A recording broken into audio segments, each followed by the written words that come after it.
क्या हाल चाल है आप सबका? कैसे हैं आप? आपका जीवन खुशियों भरा हो, लाइफ में कभी किसी चीज की कोई प्रॉब्लम ना हो, माता रानी की असीम कृपा बनी रहे। फुल मून की नाइट पर हम भगवान से, शिव से जो मांगते हैं, शिव के साथ विष्णु और लक्ष्मी जी से जो मांगते हैं, चंद्रमा से जो मांगते हैं, वो हमें जरूर मिलता है। तब तक तो आप समझ ही गए होंगे कि मैं पूर्णिमा के व्रत की या पूर्णिमा की तिथि की बात कर रही हूँ।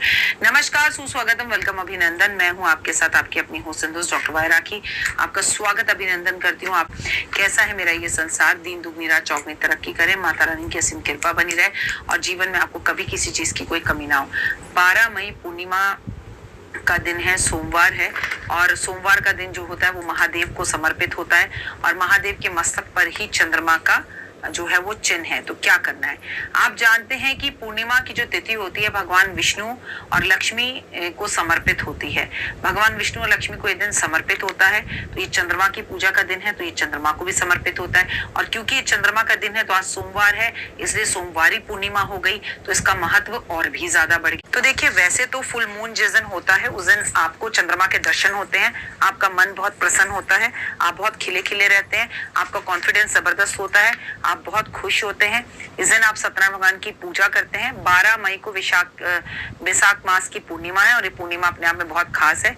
ये व्रत आपको शांति और समृद्धि देता है, सकारात्मक ऊर्जा देता है और उसका संचार आपके जीवन में करता है, आपके कॉन्फिडेंस को बढ़ाता है। गंगा स्नान, दान, भगवान विष्णु की पूजा इस दिन की जाती है। पूर्णिमा का व्रत अगर आप नहीं रखते तो इस पूर्णिमा से व्रत आरंभ कर सकते हैं। कैसे रखे व्रत, क्या करें? डॉक्टर वायरा की यूट्यूब चैनल पर जाइए और गूगल पे सर्च करिए डॉक्टर वायरा की पूर्णिमा व्रत का उद्यापन, पूर्णिमा व्रत की विधि।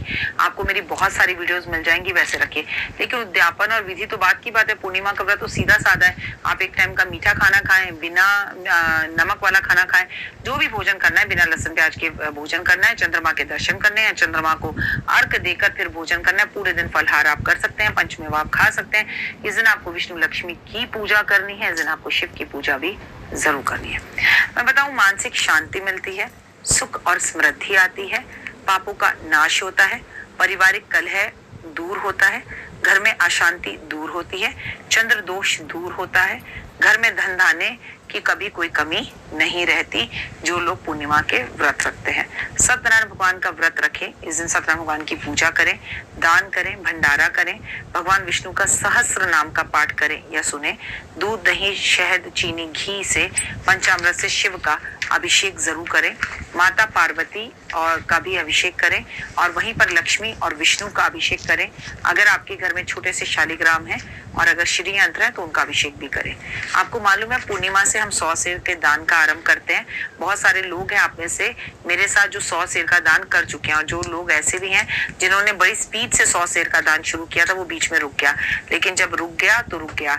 इस पूर्णिमा से शुरू कर अगली पूर्णिमा तक आपको कोई भी 100 चीजें दान करनी होती है और पहली चीज जो होगी वो होगी सूखा गोला और मिश्री, मतलब आधा किलो सूखा गोला, आधा किलो मिश्री, और उसके बाद जो आखिरी चीज होगी वो लड्डू का डब्बा या कोई मिठाई होगी। इस तरह से हर बार हर महीने आपको एक साल के अंदर कोई 100 चीजें दान करनी है, जैसे 100 किलो आलू, 100 किलो प्याज, 100 किलो टमाटर, 100 किलो कद्दू, 100 किलो दाल, 100 किलो ब्रेड, 100 किलो मतलब 1 किलो ब्रेड, 1 किलो सब कुछ 1-1 किलो, मैंने 100 किलो बोल दिया, सब कुछ 1-1 किलो। जैसे आपने 1 किलो आलू ले लिया, 1 किलो टमाटर ले लिया, 1 किलो प्याज ले लिए, ठीक है, दालें 1 किलो, 1-1 किलो सब ले लिए, 1 किलो घी ले लिया, 1 किलो दूध ले लिया, 1 किलो दही ले लिया।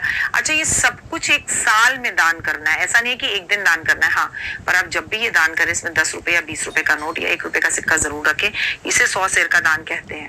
कहते हैं मानव जब अपना जीवन लेकर इस धरती पर आता है और अगर वो ये 100 चीजें एक बार अपने इस मानव जीवन में दान कर देता है और वही चीजें जो वो इस्तेमाल करता है, जैसे पेन तोल लीजिए वो 1 किलो, पेपर तोल लीजिए वो 1 किलो, तौलिया तोल लीजिए वो 1 किलो, खाने की, नहाने की, पहनने की जो भी चीजें आप प्रयोग में करते हैं वो सब चीजें 1-1 किलो दान करनी है आपको और 100 चीजें टोटल होनी चाहिए। एक लिस्ट बना लीजिए और उसे लिख लीजिए और उससे दान कीजिए। ये बहुत अच्छा कॉन्सेप्ट है। आप पूजा अनु से भी बात कर सकते हैं। मेरी 100 सेर के दान की वीडियो की हमने एक लिस्ट बना रखी है, वो लिस्ट हमने यूट्यूब पर डाल रखी है। आप उनसे वो लिस्ट मांग सकते हैं कि हम क्या क्या दान कर सकते हैं। पर मैं बशर्ते आपको समझाऊंगी, जैसे सर्दियों में मूंगफली दान कर दो, गर्मी आए तो शरबत दान कर दो, सर्दी आए गाजर का हलवा दान कर दो। इतनी सब्जियां, आप 10 सब्जियां ले लो, 10 अनाज ले लो, 10 जगह पर आप जैसे पेन की स्टेशनरी का सामान ले लो, 10 जगह पर आप जो है अपने बिस्तर से और तौलिए से जुड़ा हुआ सामान ले लो, 10 जगह पर आप जो है पक्षियों से जुड़ा हुआ सामान ले लो।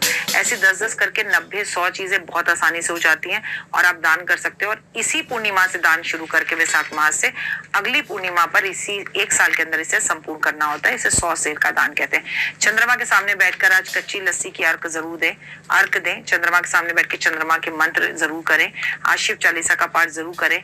आज आप शिव रुद्राभिषेक करवा सकते हैं, शिव का रुद्राभिषेक वो जरूर कराएं। 5 जगह पर आज दीपक जरूर जलाएं अपने घर में। ईशान कोण में घी का दीपक, शिव के मंदिर में घी का दीपक, गंगा जी के किनारे पर घी के दीपक, तुलसी जी के पास घी का दीपक और अपने घर की कूड़े की बाल्टी के पास दीपक, वो भी घी का दीपक। क्योंकि याद रखिए, आपके घर की कूड़े की बाल्टी टूटी फूटी कटी और बदबूदार नहीं होनी चाहिए। और जिनके घर में ऐसा होता है वहां पर धन धान्य कभी नहीं आता और आते आते लक्ष्मी भी वापस चली जाती है।